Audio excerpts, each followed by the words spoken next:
918, we're headed down into the cellar where the doors just opened on its own. Give us a sign that you want to communicate with us.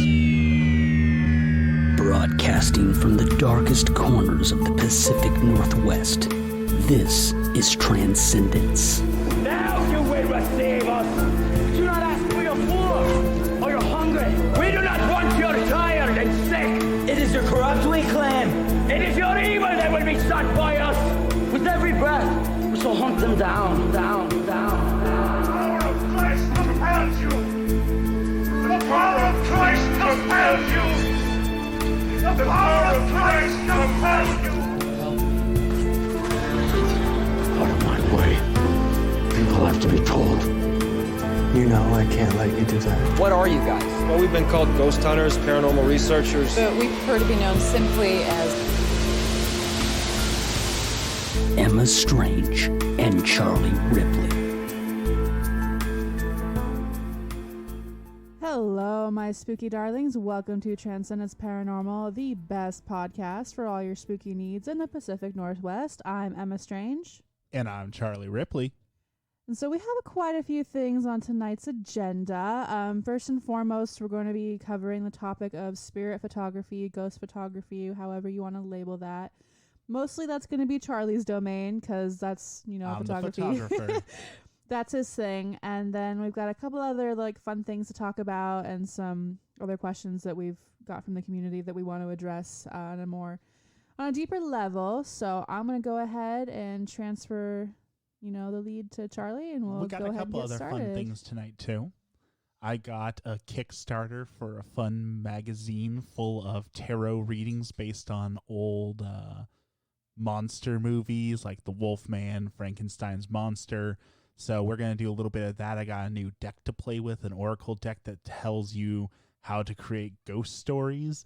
So we got lots of exciting stuff today. But let's first talk about photography. So the reason I wanted to talk about the photography was because this has been something that's kind of ebbed and flow in the community. And right now we're at a high point. It's not the golden era of ghost photography, because the golden era of ghost photography came with the old school technology. So I don't know. Okay, we're already on our first tangent. How do you know if comic book eras, you have the golden age of Superman and the silver age, and people say there's the golden age of Disney and the bronze age, and even My Hero Academia, All Might has his silver age uniform, his gold age uniform. How the fuck do you tell what age I think largely for the paranormal community, most would consider the golden age of spiritualism to be the Victorian era, honestly, because that's where a lot of the seance stuff came out. And we started really debunking a lot of stuff back then as far as the occult goes. But then we also had a lot of really strange stuff that we did then too. So Ed and Lorraine Warren would be the golden age, right? That is the pinnacle of ghostliness. I mean, I suppose I wouldn't label it as a golden age. They definitely were at the forefront of a lot of things in the early 20th, 21st century. I don't know. But Ed and Lorraine Warren are hotly contested in the paranormal community. I'm on the side of believing a lot what they did, but a lot of people don't. Team Edward. But as far as spiritualism, I would say Victorian era for sure. Okay. Especially as far as photography goes. Tangent over. The reason why I bring that up is because we had this weird thing where ghost photos were popping up all the time, right? When we used those disposable cameras, people would go get them developed, oh my God, I found a ghost. And then people got cell phone cameras and it really started popping up. And if you've noticed, maybe lately since, the last 10 years, ghost photos have gone down in quality as everyone's carrying good quality cameras on their phone. You're not getting as many spirits, you're getting other things. With the resurgence of shitty cameras being the Ring doorbell cameras and the I'm not saying they're a bad brand. Don't sue us, Ring. I'm just saying that your video quality is not meant to be a high quality movie grade night vision camera, right? It's meant to serve a purpose of who the fuck's at my door, and it does that purpose. But because it is a lower grade camera, not meant for seeing in the middle of the night, not meant for out of focus and things like that, every day the paranormal forums are inundated with, are these orbs? Why does this person disappear halfway through the video? So it got me into the topic of spirit photography, and we were talking a little bit and researching it. And as you know, I'm an amateur photographer myself. I was really interested in the topic, so I wanted to talk about it. And it is something we do need to talk about because, as you know, we're millennials. We do the social media thing. So we're on pretty much every social media platform known to man. So Reddit has its fair share of shit. So does Twitter. So does Instagram. So does TikTok. And they're all full of fake paranormal activity. Anyone who's in the community and knows that is also going to know that. And as far as the Ring cameras go, I've tested it a few times. I haven't tested it with human interaction yet, but as far as animals go, so we have cats and they like to be out at night a lot, and we have a security camera system in place. I was going through it captures any motion movement that we get. I've never gotten paranormal activity on it, just to be clear, and we live in a haunted house and we've never had it. Not to say that doesn't happen, but we've never experienced it. And I was looking through our photos one night and I saw a blurred image and I was like, okay, what are this? And demons. If I had no other context, if I did not live here, if I did not know what was in front of my door, I could say, yeah, maybe spooky. But it wasn't. It was our cat. And the way that it tracked the motion, and we don't have a Ring camera doorbell. We have another brand, but regardless, it still produces pretty much the same image quality. It was our cat, and because of the speed that he was moving, it basically blurs that motion and it makes it look like something that's not there. But if you go back and you look at the screen captures that the camera got prior to him moving at the speed of light, it shows very physicality, a cat. And people will post those things and be like, oh my God, look, I got my black-eyed children. Look at all the paranormal stuff. Praise, please. It doesn't happen very often. No, and that, I mean, we've talked about that a little bit too, but it bears repeating. Like, these people who somehow on TikTok summon paranormal activity on command every single every day. week, you have it, like, that's No. so impossible. If you had that much paranormal activity, I want to believe that, the government would be there, the church would be there, that would be like significant. Oh my You'd God, be on something TV. is happening. You would have something of note and people going in there and debunking it. As someone who has grown up with paranormal phenomena my entire life, I can count on like one hand well, that's not true.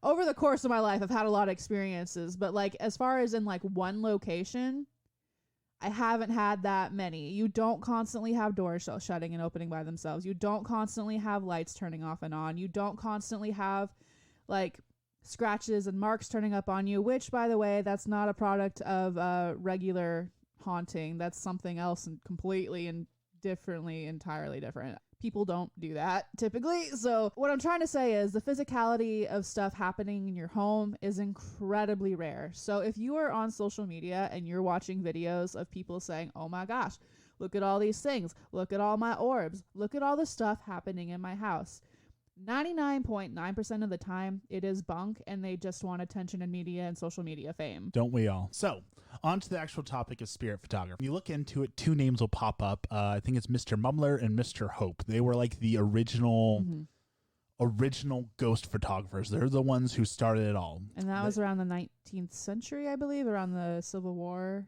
era. Yeah. Okay. So they claimed to have the ability to take a picture with you and guaranteed to get ghosts.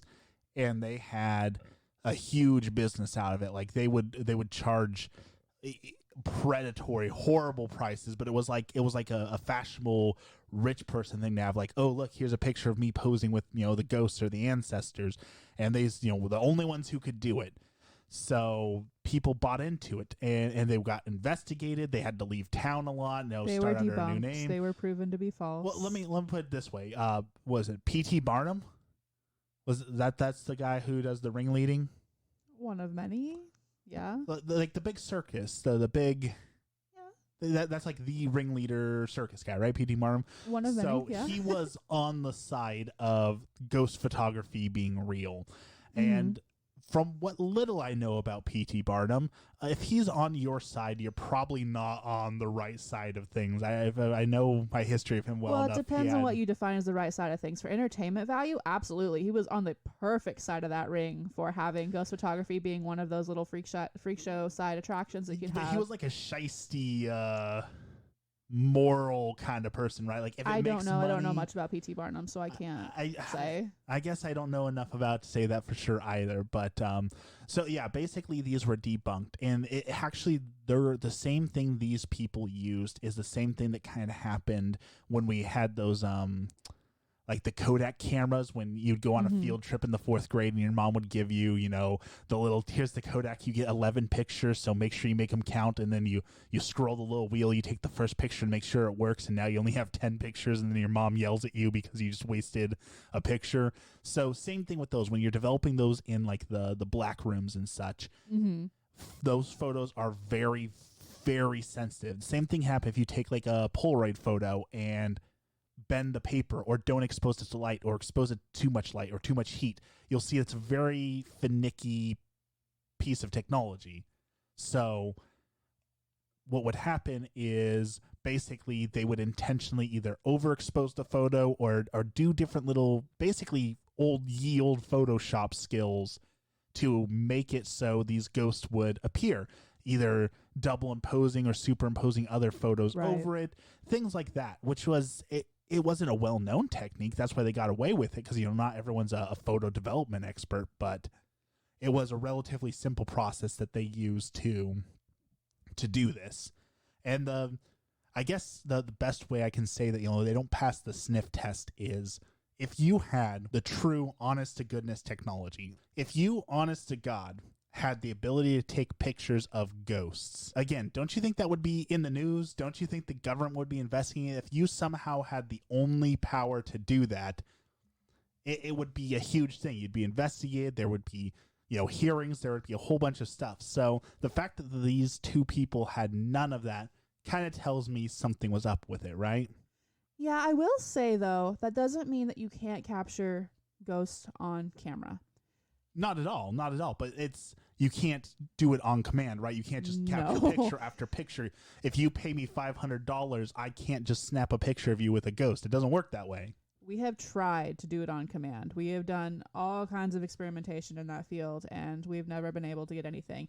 That being said, we have got one photo, and that one photo was taken on pure accident. Yeah, but it's also, I mean, it's the kind of photo that we would definitely also be skeptical of, right? It was taken with a shitty camera at night. God, it was low like, lighting. what, 2012? So I had a really old phone compared. Like so an yeah, iPhone 4. But the photo quality, while it is meh, what you can see in that photo is incredibly clear. And I think we've talked about this prior. We were doing a ghost hunt in downtown Salem right in front of, not the Reed, but the other... It's the supposedly haunted theater across the street from the Elsinore on the corner right away from the Capitol building. Right. So regardless, in the downtown area across from where they supposedly, according to Spirit Expeditions at the time, was across from a place where they used to do public hangings back in the day when Oregon was, you know, a little racist. And I didn't expect to get anything. And I was going through my phone the next day, and I was just looking at photos, and then I came across that, and I was like, holy fuck. Because and it's not even something that you can, like, because sometimes Charlie will show me pictures, and like your brain tries to make sense of pixels and stuff and make them into something that your brain recognizes. Pareidoia. Yeah, and wait, paranoia? No, not paranoia. It's like pareidoia, pareidola, something like that. That's what everyone's, you know, all the hot buzzword right now is, oh, that's not a ghost, it's just pareidola. And this is something that, no, it is very clearly there. You can't even push the pixels in or out to make it something else. Like, it's clearly a dude walking across the street, and like there was no one else there, and it was a whole thing. I don't know what Spirit Expeditions did with that photo now that I think about it, because we gave that to them. I think they just posted it online, and they're like, hey, look what they found, come on our tours. Yeah. So it happens, but I haven't had it happen since. And we've asked so many times for, like, my grandfather who has passed away and other spirits that we've encountered. And we're like, hey, can you, like, try to do the thing? And then we take pictures and nothing. Now, I'm not, like I said, doesn't mean that it doesn't happen, but. Right. But that's where I become a little bit skeptical, because I carry around a Canon T7 Rebel with some very expensive lenses. and I've taken enough photos that my SD card has actually rolled over. You roll over the odometer in your car. I've rolled over the SD card odometer. So over 10,000 pictures at least. 0 have ever had. There's been a couple where maybe. No, that's just bad lighting. Yeah. 0 photos. So when I'm using a sharp, crisp, beautiful piece of technology, it's powerful with proper lighting and proper everything, no ghosts. No, and we've played around with Polaroid and other kinds of stuff too, and haven't been able to get anything. And I don't know how you even begin to get that kind of evidence. We are going to try an experiment we've talked about, which is we're going to take some, flour, baby powder, something like that, and try and drop it and take photos as it's falling and see if maybe we can see, an image or a shape or something in it. I don't hold a lot of faith for that experiment, if I'm being completely honest, but I am interested to see if we can get anything. Yeah, I would like to see what happens. So we'll ask, Kenneth and your grandpa and all that to walk through and see what happens. But then, cell phone cameras. Cell phone cameras are the number one that are catching things right now, but you also have to consider, cell phone cameras they don't work like regular cameras because they're your cell phone's, so small and other things. It uses a lot of digitization and a lot of technology to alter the photo to make it look as good as it looks.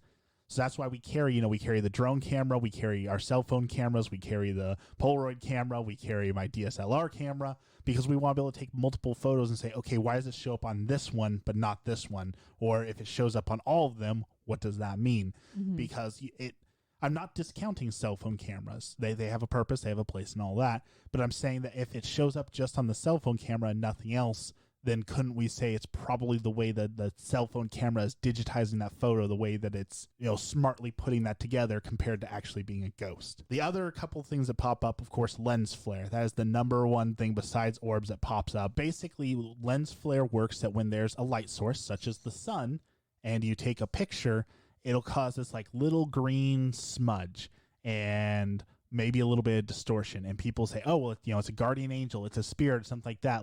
No, that's lens flare. 100% of the time it's lens flare. But now some people have gone advanced on that argument, and they say, well, what if lens flare is what we call spirits showing up? No. Do you want to elaborate? Well, you're the photographer. You know more about the technology surrounding that than I do, but no. I just know. I don't believe that it is. I don't believe that it does. And I know orbs are a very hotly contested thing in the paranormal community too. And I'm not saying that my answer is a be-all, end-all. And I like to make sure that anything that we say on this podcast, it's not we're not the leading experts in this, guys, okay? There's a lot of stuff that we haven't experienced yet. There's a lot of things that we are still learning and navigating and everything in that arena. However, you tell me how lens flare works, because I don't think it does. That's exactly how it works. It's just a light source and it happens. And if you're saying, okay, well, maybe that's what ghosts are. Here's the thing: is we say this. I think I say this once an episode now. I just say it to the person we've been, talking to, because I say this probably 1,000 times a day.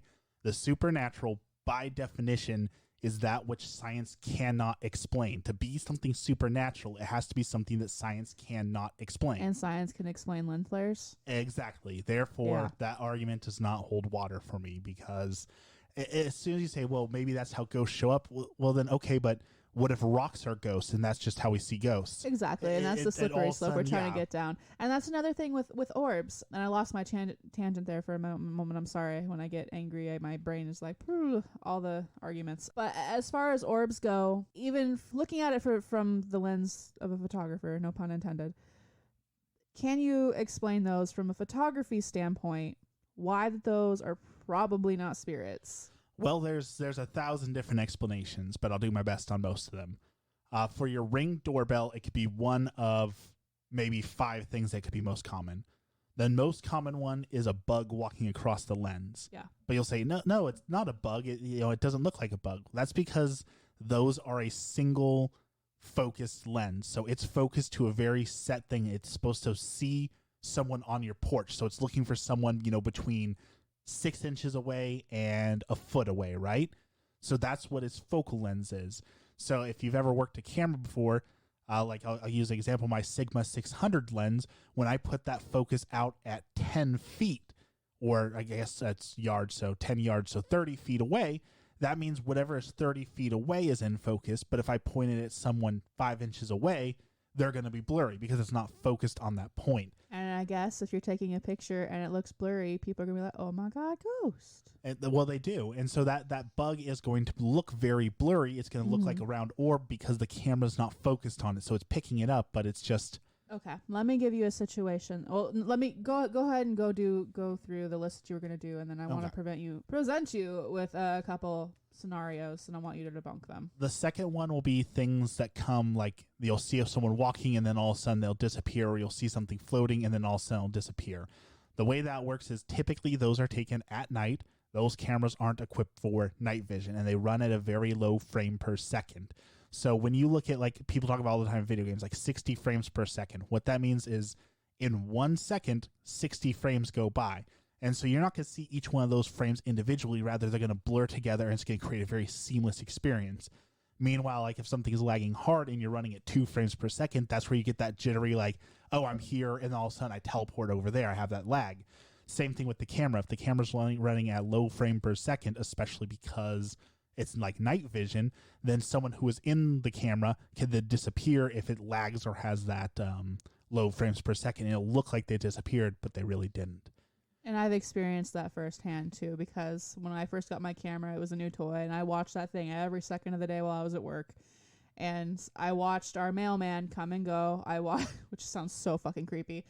I don't mean it to be, but like if we had DoorDash or anything like that, if we had animals coming to and from our porch, which we do every single day, you can see them at that frame rate blipping, and it looks like they just fucking teleport out at the end because it can't keep up. Exactly.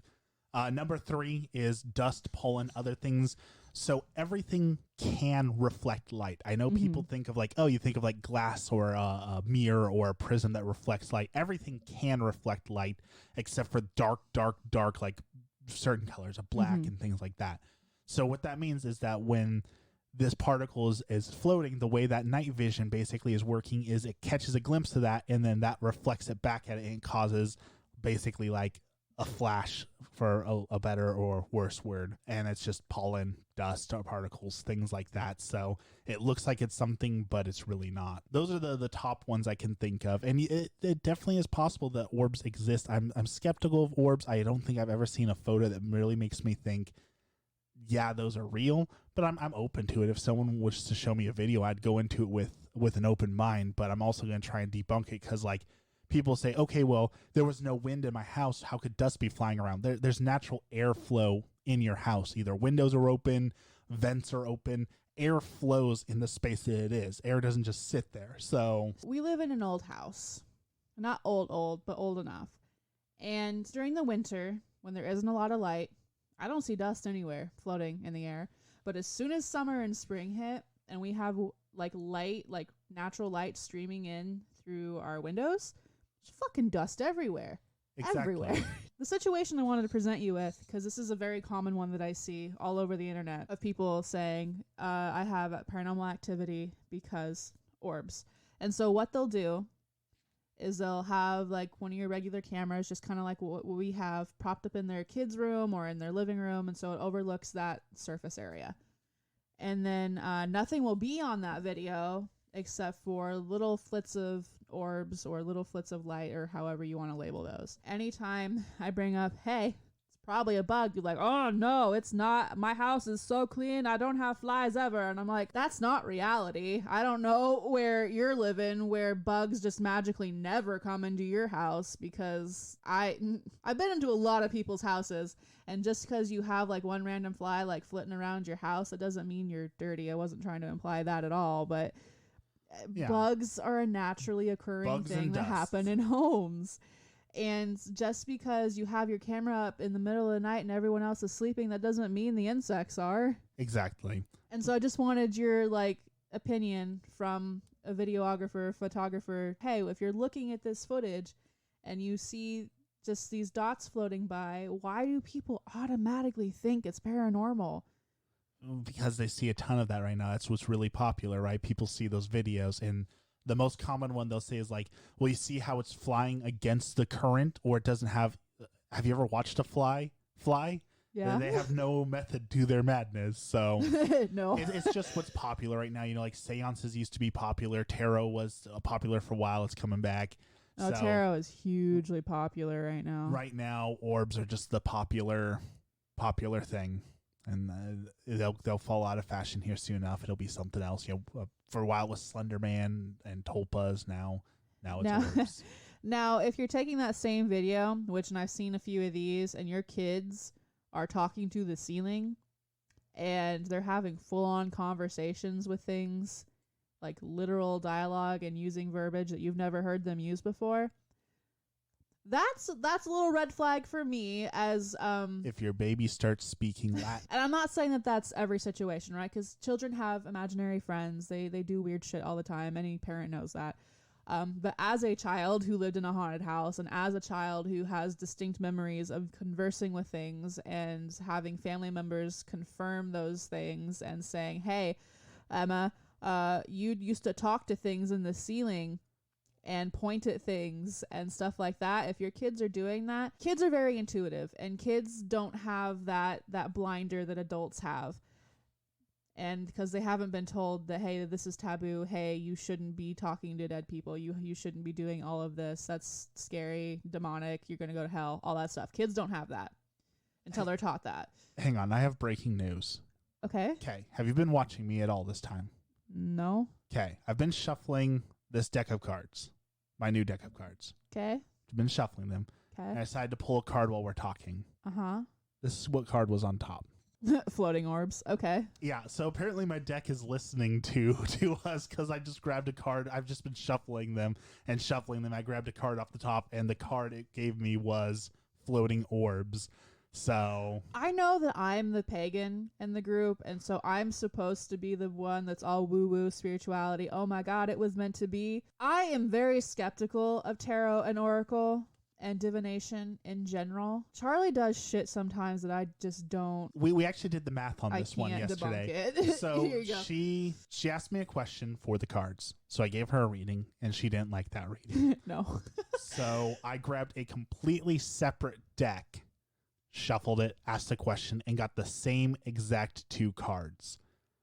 So we had to Google the math on that, and it was like 1 in 32 million was the chances of that happening.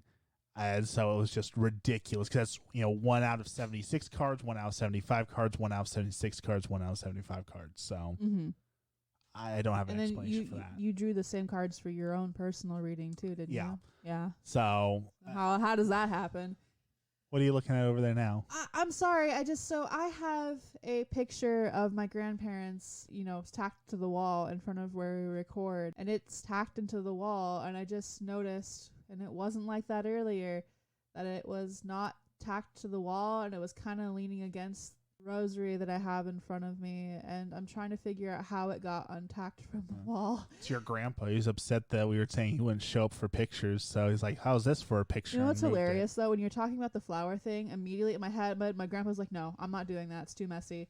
Kenneth, on the other hand, was like, "Fuck yeah, let's play in some flower." Play in the flowers and then bake a cake. Okay, so spirit photography. Last thing we were going to talk about was apps, because everyone loves their ghost apps, phone apps. They love the ghost apps. They love the ghost finding apps. And we're talking about making a TikTok maybe, because debunking a lot of these because they're for entertainment purposes only, right? Like, I can already tell you how 90% of those apps work. Yeah, the angel filter and what was the other one? The glowing rainbow effect on TikTok. Yeah, I can't remember what that's called, but those are fake, dudes. They're not real. They don't detect paranormal activity. And if you have an instance where you're putting those filters over, like, if you have urns in your house of your loved ones and they just happen to flag on those, I mean, coincidence, I really do not believe. I don't even think it's a coincidence. So, like, we talk about SLS cameras and how their technology is made to detect humans, right? So for those filters, what's to stop someone from saying, oh, well, people are going to use this filter on urns and couches and other things like where family members might be. So why not have it trigger when we see round objects like an urn or like a couch? it's the same theory. You just have it trigger for different things, and that's why people are saying, like, chairs, for example, like, oh, I'm going to point at a blank chair. The app detects blank chair, so it puts the wings. That's a very introspective point that I hadn't really thought about. When you don't know the intent of what people are doing with those apps. You don't know how they build them. You don't know. I mean, some people probably do, but largely, as the community doesn't know how those are produced and what intent they have behind them. And you were talking about, since we're on the topic of ghost hunting apps, there's one dude who sells his for $9-10 for entertainment for kids. He sells it to kids. Like Charlie was saying earlier, if there was legitimately an app that could detect paranormal activity, don't you think that it would be worth a little more? Investigated on the news. Yeah. But I mean, they all work basically the same way. So I can't tell you how each app works specifically, but I do have a little bit of programming knowledge. I've made 3 games in my life, Transcendence Paranormal game to come. So basically, the app asks for permission to access your camera and asks for permission to access like your back information.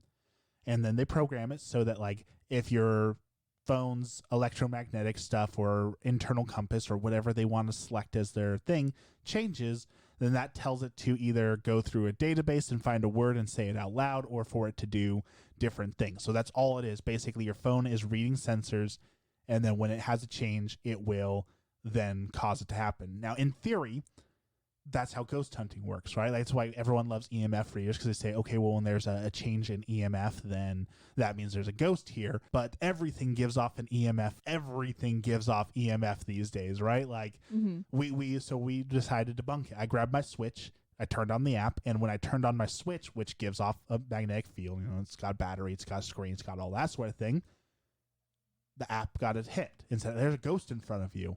No, that's my Switch. I got, put it next to the router. Oh, it's right there. No, that's my Wi-Fi. So they'll tell you, of course, electronics can interfere with it, but to me, that tells you it's broken. If anything electronic or human or anything like that can give a false positive, then there's no such thing as a real positive. The only way that I would believe that is if you put your thing in like a Faraday cage, for example, and it got a hit, but then it's not getting a signal, so it shouldn't. So the apps are for entertainment purposes only. And I think that's something important. We've talked about this tangent a few times, but it's worth bringing up.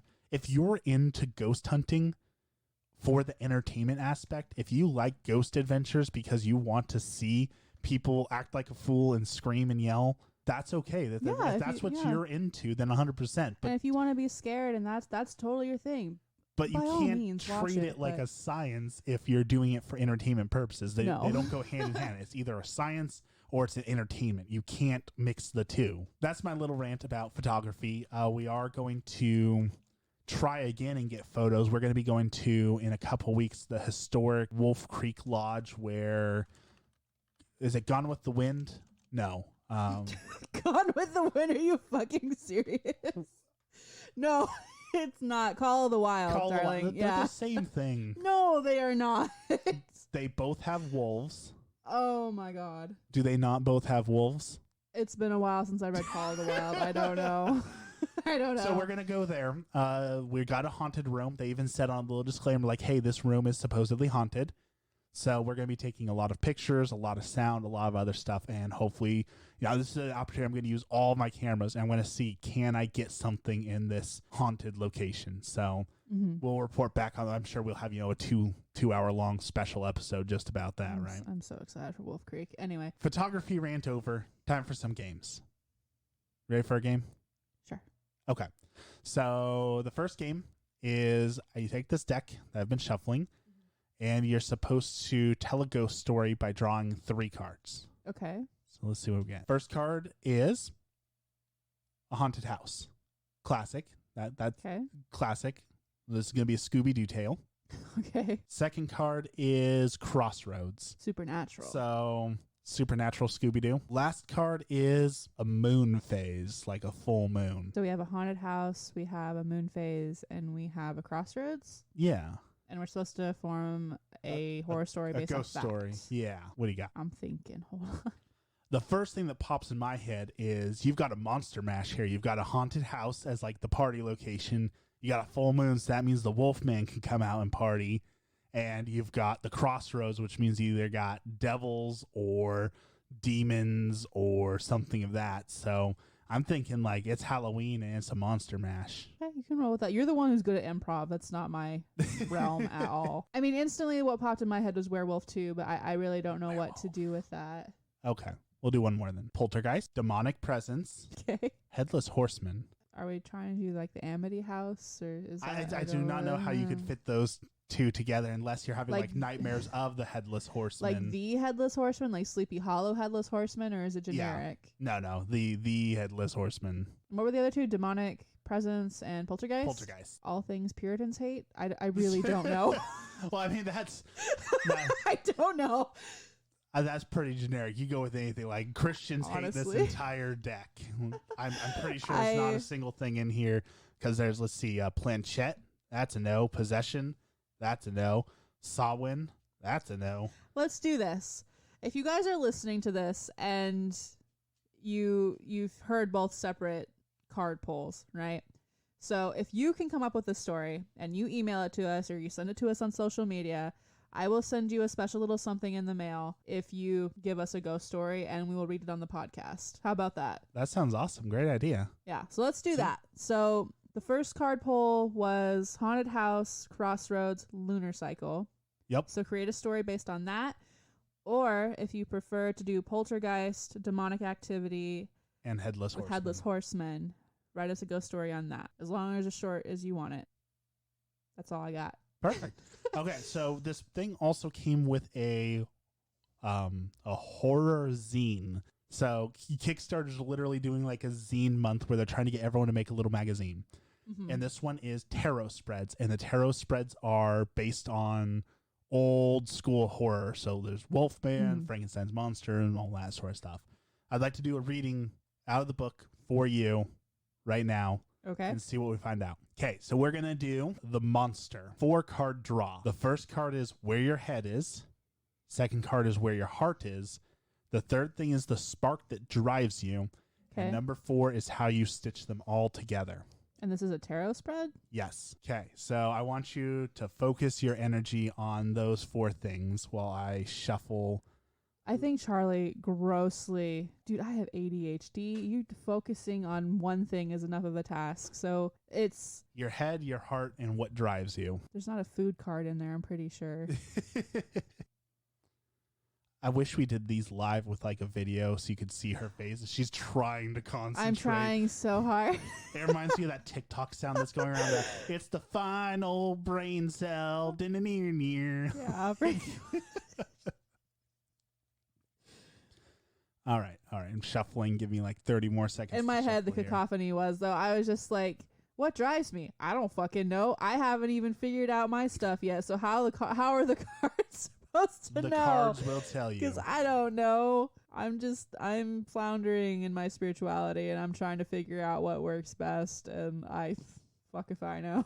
Okay. Well, that's one of the reasons why I want to move this into the other room, is so I can get us a podcast set up. So if we want to record YouTube videos of us live streaming, we can do that and then post it on YouTube. But I want us to have like an aesthetically pleasing background for that instead of this yellow wall with the piss wall. We bought an old lady's house, and the entirety of it was pastels. It looks like a fucking Easter egg in here. So most of the outside of the house is pink. The inside of the house is pink, except for one room, which is yellow, and the bathroom, which is blue. Ready? Yeah. Okay. So where your head is the 9 of Cups. We just talked about this card. Okay. That means that your head is currently thinking about all the things that you could have, all the things that you want, all the pleasures of the earth that you don't have that you want. Yeah, I would say that's accurate. Second card, where your heart is the 2 of Cups, which is about, you were right on, romance, union, partnership, and connection. Yeah, that's it's about 2 of a kind, 2 peas in a pod. So yeah, so far we're 2 for 2. This is a good book. So the spark is the Knight. Okay, before you read, I'm going to tell you what I think it is, because I have this conversation with Charlie a lot. Is like, why do I do what I do? Why, at the core of any job that I've ever had, it has been helping people. So your card is the Knight of Wands, which is brash, courageous, passionate, and blunt. The Knight of Wands is a being of passion, drive, and crash recklessness. While traditionally associated with weapons, this one's seen charging in with a blunt shield. I'm just reading from the book on this one because I'm still learning this deck, so forgive me, I'm still learning. Okay. Her fierce drive heats the wand in her hand and imbued with the elemental fire of her suit, while feathers trail off her hair and armor, indicative of this one's penchant for glamour and showmanship. I would say, glamour is a word I would use for you. I don't know showmanship. You're not too much of a showboater. I have social anxiety. Fuck no showmanship. Except for like when you get into your passion, like writing and things like that. That your writing. Oh is yeah, my very ego a does touch come of, into a place. Yeah, of flair. Yeah. So, I mean, I would say this card sort of fits. I mean, the idea is what is the spark that lights you, and this is literally a card of passion. So your passion is your spark for your passion. Okay, that's a half credit. I'll give that one a half credit. And how do you tie it all together? I don't know. I don't even know that for myself yet, so we'll see what the cards say.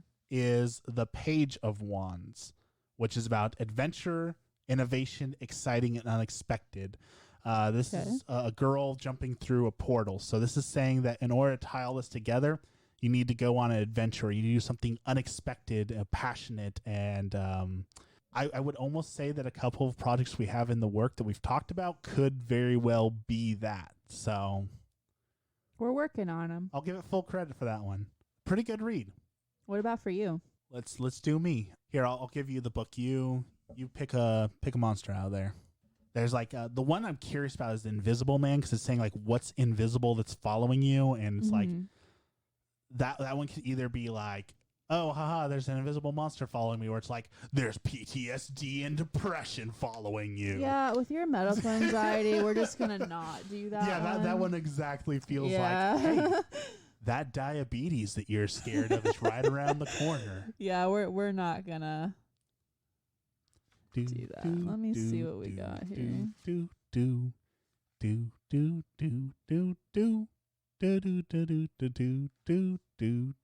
gonna do Dracula because I know the answers to these, so we're gonna see what it is. Are you gonna just pull your cards? Yeah, it's 3 cards, right? Yeah, 3 card spread. Dracula. So number 1 is, well, how does this work? Because you do tarot more than I don't do tarot. I do runes. So do you need to know the question in order to pull, or do you just intuitively just pull 3? And I need to know the questions. Okay. So the question is, this is what is draining me at this time. What is draining me at this time? Oh God, do I know the answer to that already? Me too. Okay. Or do you want something? Do you want a spread that's a little less? No, this is fine. Let's see what we got here. First card is, oh, I'm pretty sure that's accurate. I'm pretty sure that's the 7 of Wands. Like I said, this is a new deck though, so I'm still learning all the imagery and all that. So I got. Are you using your Kickstarter deck? No, because that's an Oracle deck, so I needed a actual tarot No, deck. your other one, your black one, the really pretty one. Yeah, I'm using the black. The one with an attitude. True black is beautiful. So I was right. 7 of Wands. So conviction, resistance, defensive, and territorial. Basically, this card is about being stuck in the ground and defending your position and refusing to move from it, and that causes friction. We can't talk about Charlie's Can't job, talk really, about it, but that's pretty accurate. That is accurate to what is going on. Yeah. What's the second card? Where has it caused the most damage? That's oh, I'm wrong. I actually have to consult the book again. It's making me learn Roman numerals. That is the hardest part. Okay, this one 100% is already what I was thinking. 6 of Wands depicts a lion standing among flags, and this is about ego, glory, respect, and success. And I would say that is what has been hurt the most from this. So, last card. This is phrased weird, but will help to slay what is draining me. Oh, so it's asking what the card will tell you what will help you to slay what is draining you. I don't like this because I pulled a card that has a knife on it, and that is not. Well, as we know, just because it has a certain like the death card isn't Right. a death card. It's the 4 of Swords. It says resting, rejuvenating, preparing, and healing. This is a card of recuperation and preparation. Basically says you're about to do a significant departure from the sword suits. This calls you to take solace in the presence, either to recharge or to prepare for what is upcoming. It is very accurate. It says to chillax. That's pretty cool. I really like this book. So I don't know if you're going to be able to get it or not. That was a Kickstarter exclusive. So I don't know if there was like a limited print or if they're going to do more, but it's called the Monster Spreads, Horror-Inspired Tarot Spreads. I know the guy has an Etsy shop. I'll give that to Emma to put in the show notes. So maybe go support him. I'll give a shout out to him that we talked a little bit about him because I love his deck. I love his the spread art here. is really it's gorgeous. good art, It's and I think I paid illustrated like really well. $10 for this. So Really? yeah, considering I spent $60 on a Harvest Moon and I haven't played that more than 5 minutes, I've already gotten more use out of a $10 book than I did out of a $60 game. So Yeah, Charlie is pretty upset by that. I've got burned bad by Harvest Moon. So mad at you, Harvest Moon. If you're listening to me, Harvest Don't Moon, sponsor us. don't. I will not. I refuse. As the only sponsor I won't take. Well, we have talked a little bit about sponsorship. And obviously we don't have any sponsors as of yet, but we were talking a little bit about how cool it'd be to get like McMinimans, like the haunted restaurants around here in the Pacific Northwest. So we're hoping to approach them and talk to them a little bit about, just give us access to your buildings. Let us see all these haunted. Give us some tater tots and access to your ghosts. Except for the one that was a funeral home, because we almost got killed outside of that one. So Yeah. Well, okay. So we went on a walk today. We went to E.E. Wilson. It's a wildlife preserve, Campadere. hunting. Yeah. Kind of boring, honestly. The Campadere is cool, but we were just walking around the wildlife area and it wasn't very cool. But if you're looking for socially distanced, COVID-friendly activities, no one's out there. They have a cool archery range. They do. They have a really But cool so- archery range. You mentioned this to me, like, oh, this is the horror cliche of the husband drags, the wife out into the middle of the boondocks to get rid I of them. completely forgot about that. I guess context. So whenever we're exploring, Charlie is very much a linear person. He is very much a rule follower. He does not deviate ever. At work, they give me the nickname the Boy Scout because I always follow the rules. Yeah. I always clean everything. I am very much a Boy Straight Scout. edge as fuck. Like he is very much on that path. And so anytime I want to go explore and go off the beaten path, he's like, no, we're not doing that. You can go do that. I'm not doing it. And then so today, of his own accord, he was like going off the beat. He was going off into the stuff that wasn't trailed. He was going off into the bushes and stuff.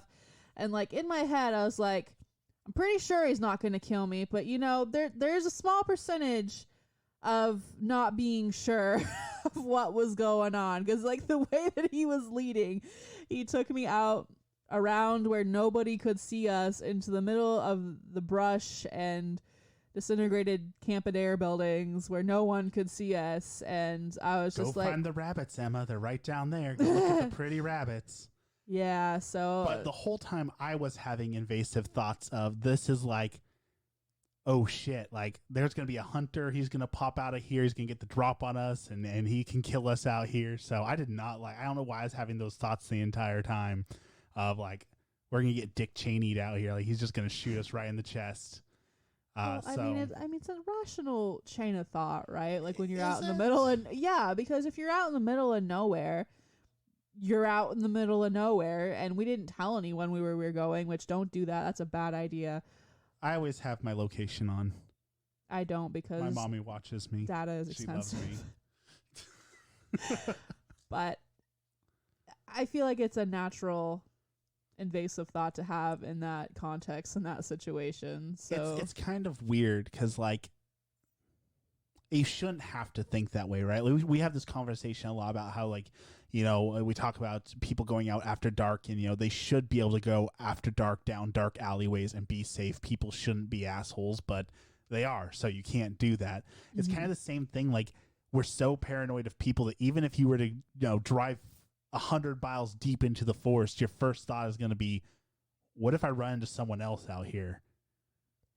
because you don't expect it, and so when it happens, it's all the more frightening. Oh, We also got scared by Bigfoot today. Not literally. So, I mean, kind of literally, but not really. So we were driving around Independence in that area, and we were trying to find stuff to explore because that's all you can do in COVID is drive around, look at things, and hike, and because no one's out. And we drove into like this weird house area so we could turn around, and we both looked up, and there was like a literally on somebody's property, and this is as Oregon as you can get. There was like a display case, like a house, like a little, well, I don't even know how you describe it. It's like one of those outposts that you would like have for a security guard who like mans the gate. And they put a fucking life-size Bigfoot in there. And we both looked up, and I thought I was going to die. And then I realized it wasn't real. And I was, but yeah, guess we can say Bigfoot within context. Yeah, if we were YouTubers, that would be like our thumbnail. Like, we almost got our asses ate by Bigfoot. Clickbait, if you ever saw it. Yeah, I think that's mostly what's been going on this last week. Right, and then the last stuff. Sorry, I didn't mean to cut you off. So we've been talking to a pretty amazing person that reached out to us on Reddit, actually, and she's been asking us a lot of introspective questions that I feel are really important to address in a larger context. I'll give them a congratulations, because you said this, but congratulations if you're listening. Hopefully you're still listening. You asked a better question than what's the best ghost hunting advice or are ghosts real? Like, you asked actual good questions. Thank you. Yes, thank you. You have no idea how refreshing it is, because normally we get, look at my orb picture. Is this my grandma? No. Or I'm trying to think of a really, what's the succubus questions you can ask? Oh my God. How do I summon a succubus so I can have sex How do with I them? get fucked by demons? So it's really nice to get questions that are actually in our field and are intuitive and not that. But some of the ones that she was asking, and I'm trying to pull them up here because I'd like to discuss them in length. See here. So if you're looking into a belief system and so basically she was asking if she was going into the paranormal field as like a profession, and is your belief system something that you need to have in concrete before starting to involve yourself in the occult and the paranormal? And Charlie and I have way differing opinions on this. So you go first. So my answer was originally yes and no, but I'm more towards yes. Two reasons. The number one reason we've already talked about, we've preached it a million times. It's our Ghost Hunting 101 episode. I say it on Reddit 1,000 times a day, but I'll say it again. Protection. You need to protect yourself. In fact, we made one of our first TikToks we made on our account was disagreeing with someone who came out and said that spirits are all good. It's all nice. So you don't need protection because nothing bad is out there and nothing bad will ever hurt you. And I do want to touch a little on that because that really angered me, and I couldn't figure out why it made me so angry. And so I sat down and I thought about it, and I thought about it, and I thought about it.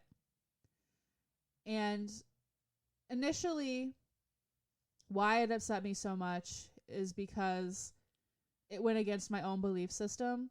And I have this, and I was trying to explain it to Charlie before, that the way that I was raised is that everyone's opinions are valid except for my own, because everyone else must know what they're talking about, but not me. And as I've come into more of being an adult in the last couple years, less Fluttershy, more Flutter guy. Yeah.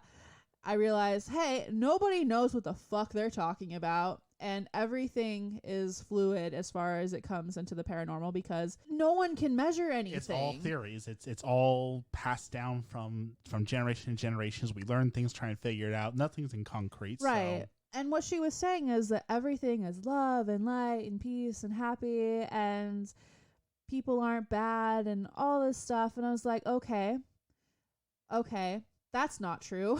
And I was trying to figure out if she was a fraud. And this is where I was coming into, because as someone who has clairsentience, I feel like I have a little bit more of a voice on this and talking to other sentient people, clairvoyants, whatever you want to call it. And I came to the thought process that she's not necessarily wrong. And what I mean by that is, if you are only inviting that kind of energy into your life, if you are only working with that kind of energy, if you are taught to only work with that kind of energy, then by and large, that is all you're going to experience. So for you, that experience is going to be the absolute God-spoken truth for you. That doesn't make her wrong. It just means that that is all that she has experienced. That is not all I have experienced. And so for me, I know that something exists beyond the good, and that is why we do what we do. You're talking about the law of attraction, basically. When we talk to Mr. Black, you know, good breeds good, evil breeds evil. If you invite evil into your house, you'll find evil. If you invite good into your house, you'll find good. And I'm not saying I'm inviting evil. However, for whatever reason, and I will never be able to understand this, things find me.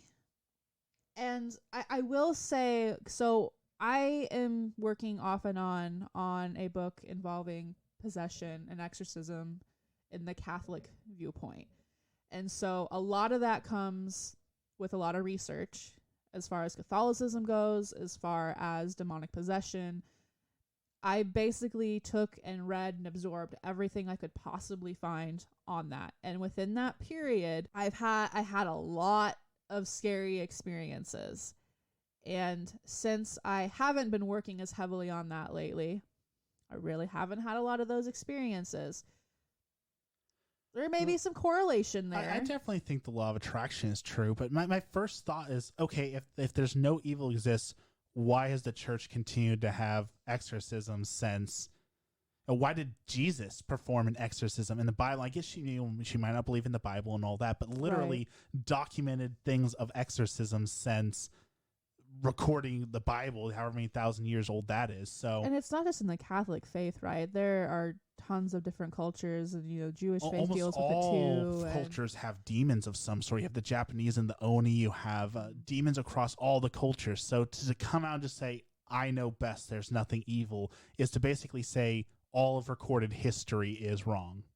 Right, and like I said earlier in the podcast, Charlie and I are 30. Like, I'm not 30 yet, but I'm not 30 yet either. We're getting there. This year we will be. There is so much life that we haven't experienced yet. And that's the thing that frustrates me the most in the paranormal community, which y'all are gatekeeping hoes, and we're going to touch on that too, because that pisses me off, is that everyone acts like they're fucking experts. I'm an expert in my experiences. Charlie is an expert in his experiences. Just because we experience things that you don't doesn't make them less real. And that's the same for everybody else. Granted, there are some gray areas that we get into with people believing that they have paranormal activity and they're not. And that's a whole other subject. But yeah, just because someone is on TV and they're saying XYZ is real, that doesn't make it true necessarily. No, TV is for entertainment. Very rarely does real science happen on TV. Let me put it this way. There has not been a single ghost hunting or mediumship show that I have watched in my entire lifetime that I have seen to be true. Not a single fucking one. Because the reality of the paranormal, the reality of the occult, the reality of Wicca, none of those things look like they do on TV. They just don't. Well, it'd be boring. Right? And that's why. No one wants to watch a show. Like, if we had our own TV show, you know what it'd be like? Oh, that area's haunted? Okay, we're going to spend the next 15 hours researching on the computer, and then we're going to go out there, we're going to walk around, we're going to take some pictures, we're going to throw the drone up, we'll come back, we'll do some research. Like, there would maybe be 2 minutes of action versus hours and hours of research. That doesn't sell. That's not sexy. It's not. And, like, I'll use our meeting Kenneth as an example. So we went out there, we did my walk around like I normally do. We got like 3 or 4 hits. And then we came around back to Kenneth and we started talking to him. We talked to him through my intuition, through the rods. We tried to get some evidence-based stuff off of the heat-sensitive camera and all that kind of thing. No action involved. None. Nope. At all.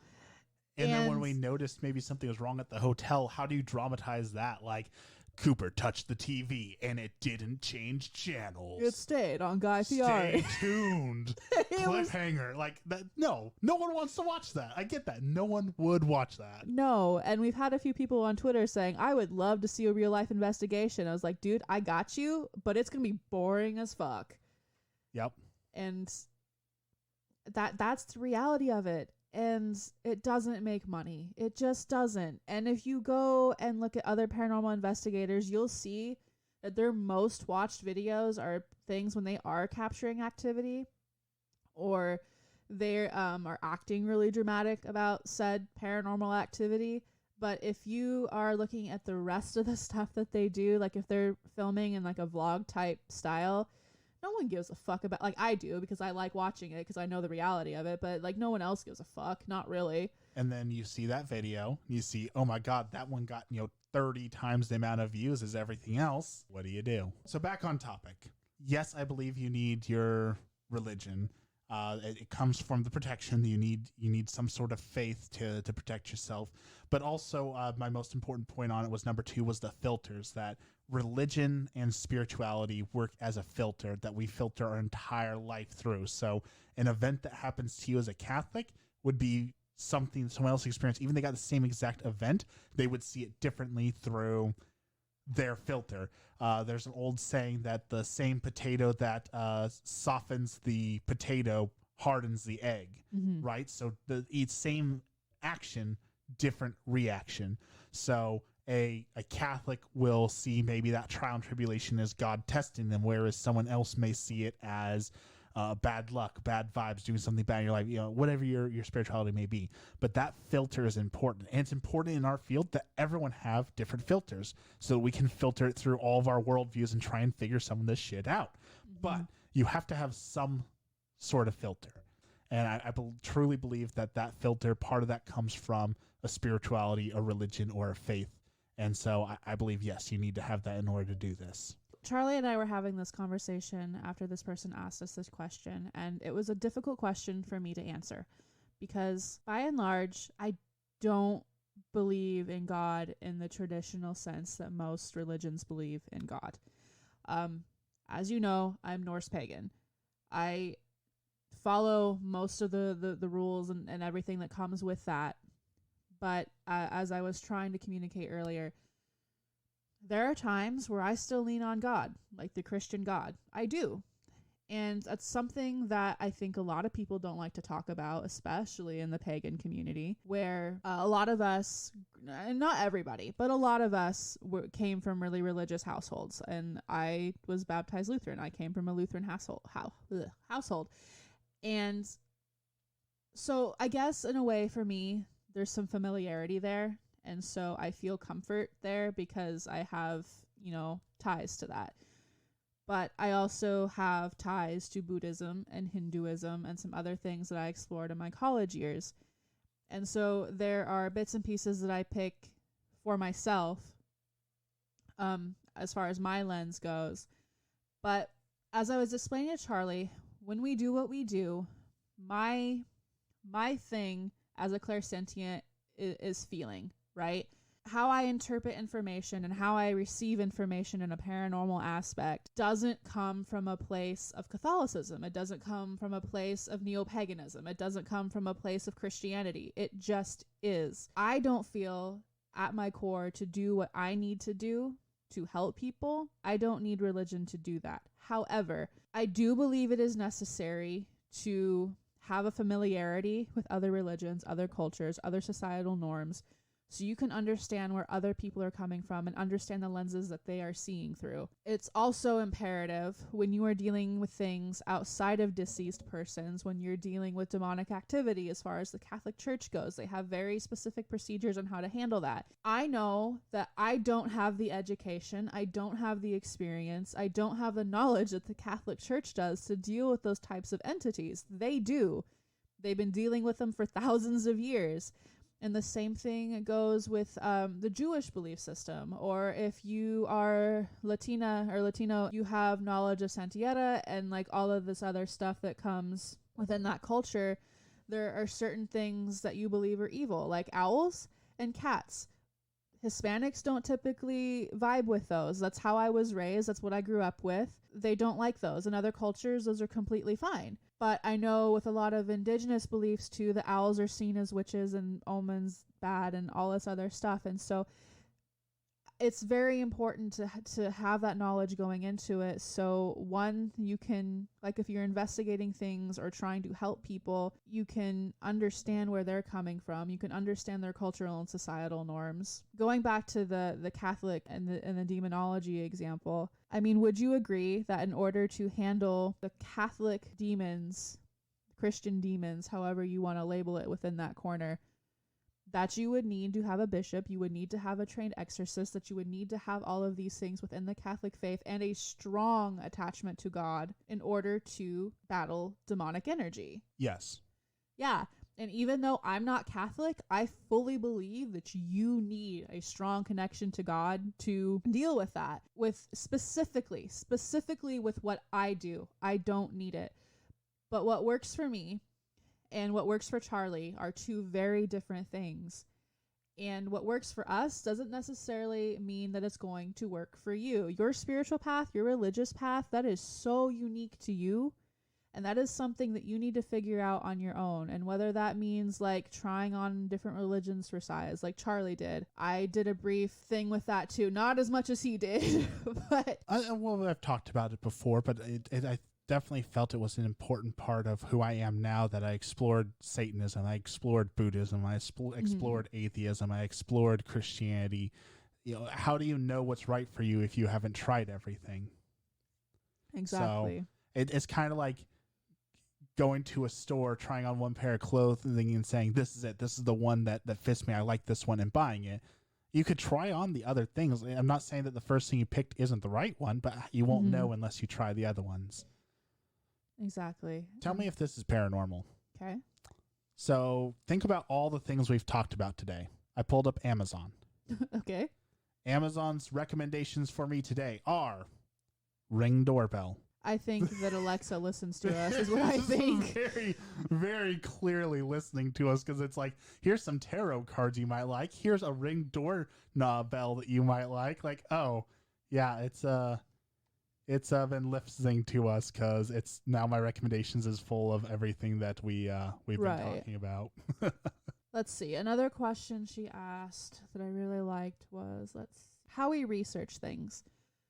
I think is a really interesting question to ask, not because it's like, you know, a mind-blowing question, but because purely she was asking what separates us from generic paranormal investigators. And Charlie and I have discussed this at length too, that we feel like our spiritual opposition helps us, you know, come together through like those different filters like we talked about. And point being, if Charlie had my clairsentience, he said that he would view that as a gift from God.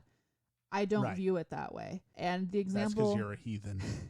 The example I used as using animals as an example, there's been a lot of scientific research that's gone into the animals can see, feel, and hear. They have extrasensory things that we can't see or do anything with. They can. Going from a paranormal aspect, saying that, using cats as an example, we can't say that the paranormal doesn't exist for them, but if it does, and they're seeing that every single day because they're adapt to it in a sensory kind of way, that's normal for them. Yeah.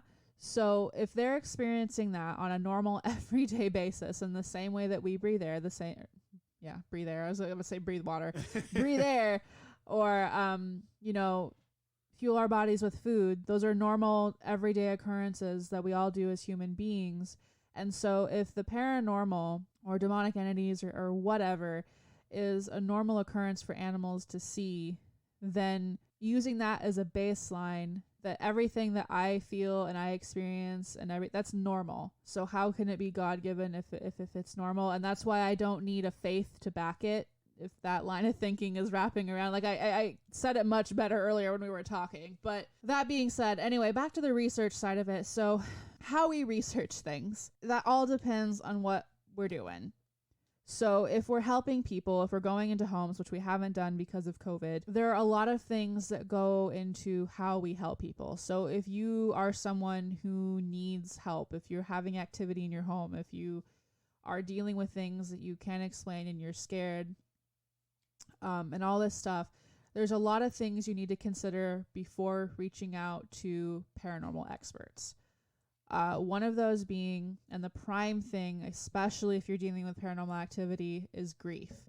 And I can say this from personal experience. Grief hallucinations are very real. Auditory hallucinations are incredibly real, especially when you've just lost someone that you care deeply about. And so if you're experiencing a lot of phenomena, it doesn't necessarily, in the beginning of losing somebody, that doesn't necessarily mean that you're getting paranormal phenomena.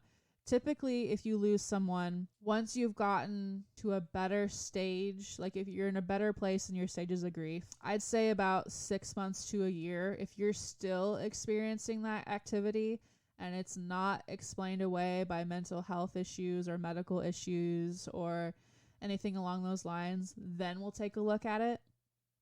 But another issue that people don't talk a lot about in the paranormal community is the fact that there are a multitude of conditions that can cause paranoia, hallucinations, whether they be auditory, visual, or physical.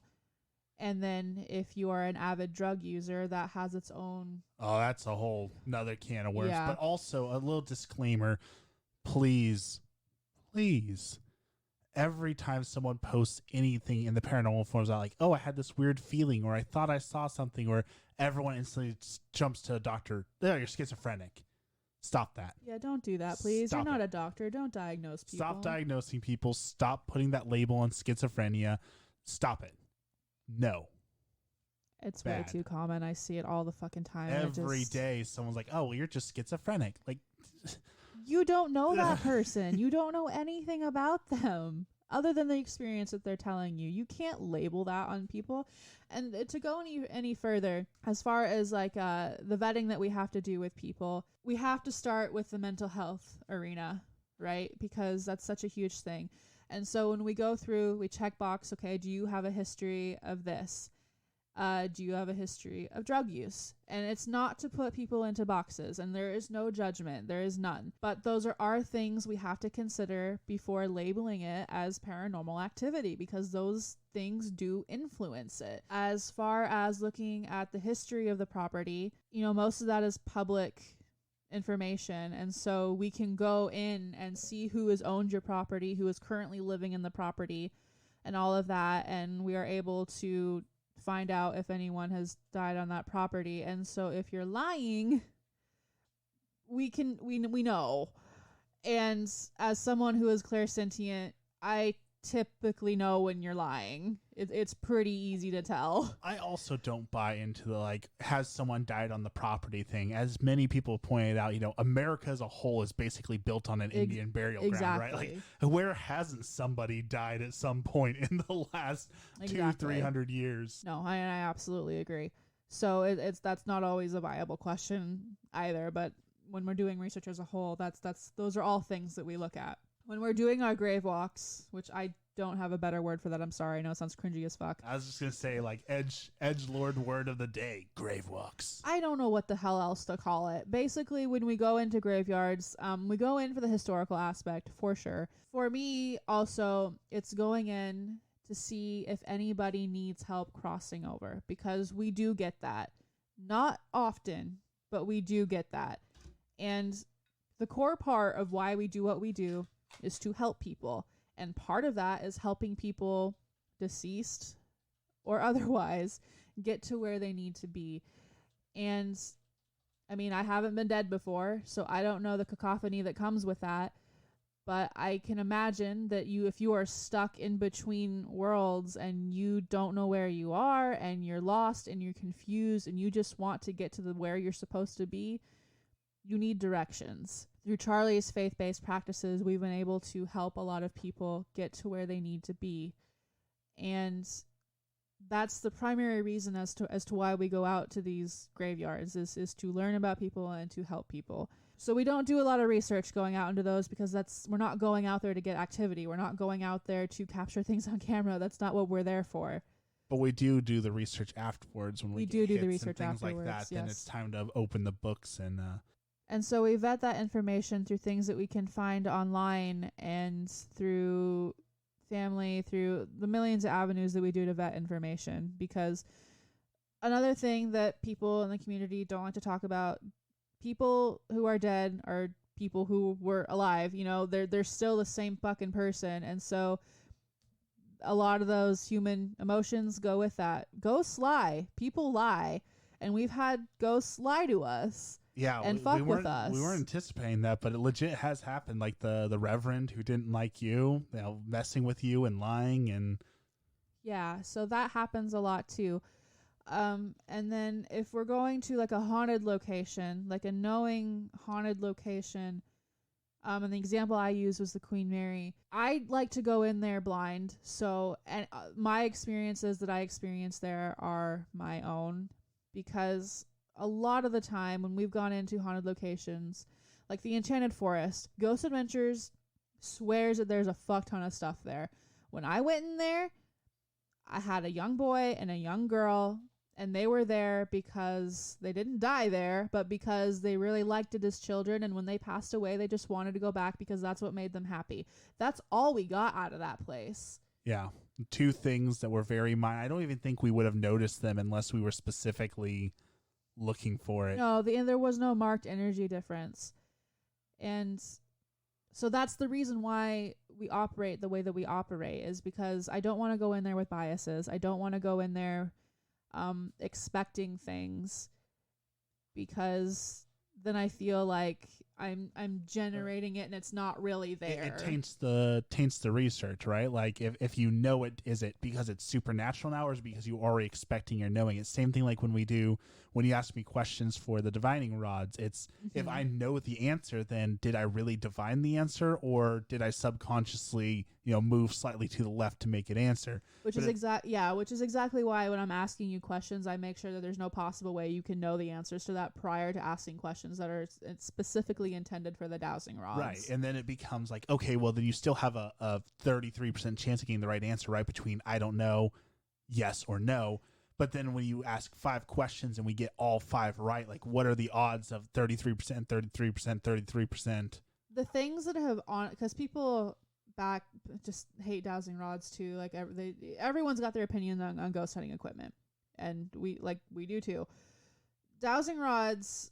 The thing that sold it for me is when I will hide shit in the house without even prompting Charlie that we're going to be doing this. Like, it'll be Tuesday and I'll just like hide some stuff. And I'm like, okay, can you get the dowsing rods out? I want you to tell me where these items are. And then, or have McCorkle be like, McCorkle, can you tell me where these items are? And then they will move the rods to those locations. And Charlie doesn't know where the hell they are. And the last subject I want to touch on before we end the episode for the evening is gatekeeping in the paranormal community. Because I've been seeing it a lot more recently, where younger people are trying to get into the community and to ask questions and to learn. And they have an idea of what paranormal activity is based off of media. And anytime anyone tries to come in with logic, they completely shut you down. And I've got to say, if you're listening to this right now and you're part of the paranormal community, if you're a paranormal investigator, if you're a researcher, whatever the case may be, if someone is coming into contact with you and wanting to ask questions and wanting to genuinely learn, don't be a fucking dick. Like, what's the purpose of that? Why are you gatekeeping information? Why? Because I don't understand. Well, it's not just gatekeeping information. It's a gatekeeping, like, I don't know what the right word for it is, but like, you can't be a ghost hunter unless you have an EMF reader and a ghost camera and an SLS camera. That's not true. And you need to have thousands of dollars of gear before you can even think about being a host. No, you don't. We've said this a million times. Like, we use our $10 dowsing rods, our cell phones, and a flashlight half the time. We carry around like $3,000 of gear, and we end up using like $10 of gear. So you don't need all that. You can take your cell phone and have fun. And the reason we have the gear that we have is, one, because the cameras and the drone, Charlie is a photo geek. So we have all that stuff because he likes to play around with it outside of a paranormal context. We have an EMF reader. We don't use it. We have a spirit box. We don't use it. We have a thermal camera. Yep. We use that sometimes. I like that one.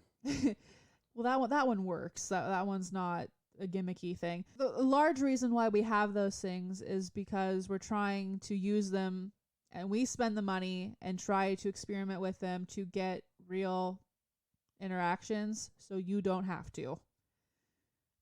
We have the disposable income occasionally, not always, but occasionally, to do that experimentation work. You know, we're all here to learn. The paranormal stuff is very fluid. Nobody has the right answers. Just stop being a dick to people, especially people who are trying to get into the field and to learn, like genuinely learn. And if you are someone that's wanting to learn and that's why you're listening to us and you have questions, please reach out. We will always respond to you. Anyone who reaches out to us, we will always respond to you. And we're not going to be dicks about it. I think you're giving too much explanation. What do you mean? Your advice. Don't be a dick. That's good life advice for everything. Not even just the paranormal. Don't be a dick. Yeah. All I'm saying is if you're here and you want to learn and you're on this journey with us, we love it. We love having you here. And if you have questions and I know I have a couple DMs on Instagram regarding paranormal questions and I haven't got to you yet. I'm so sorry. I've been all over the place with work and mental health stuff lately. I just haven't had the capacity to respond to them. Email is the best way to get a hold of us. It's transcendenceparanormal@gmail.com. I check it every day, multiple times a day. So if you have questions, if you have stories, if you have anything at all, please feel welcome to reach out to us. We will respond to you. I feel that it's absolutely integral as far as building a community to establish those lines and to make you feel welcome and comfortable discussing your thoughts and ideas with us. I know we bash a lot of people on here, but I promise you we're not going to do that to you. So that being said, I believe that's all we have for you this evening. Yep. We have an incredibly in-depth couple of episodes coming at the end of March regarding Fairview. We've been conducting interviews. We've been doing a whole bunch of deep dives and research on that, and we've met a lot of really cool people along the way. So we're excited to share that with you. We're trying to get on track to get you an episode a week. Like I've mentioned periodically, I have ADHD. I'm working on getting that better managed so I can get a better schedule in place to get you guys content weekly. I cannot promise that, but that is the goal. Right now, we're trying to aim for a more realistic goal of 2 episodes a month, but I'd like to make this a weekly thing. So stay tuned. We have that coming up. We have a couple other episodes in the docket as far as research goes and interviews scheduled that I'm really excited to share with you guys. Wolf Creek is going to be a really awesome event that we have. Probably won't get information out on that until It'll mid-April. take a little while, but so that's what we got. We are super excited to move forward with everything that we have planned. We hope you guys are doing good. We hope that you're staying warm. Excited for spring. And with that, thank you for listening. This is Transcendence. I'm Emma. And I'm Charlie.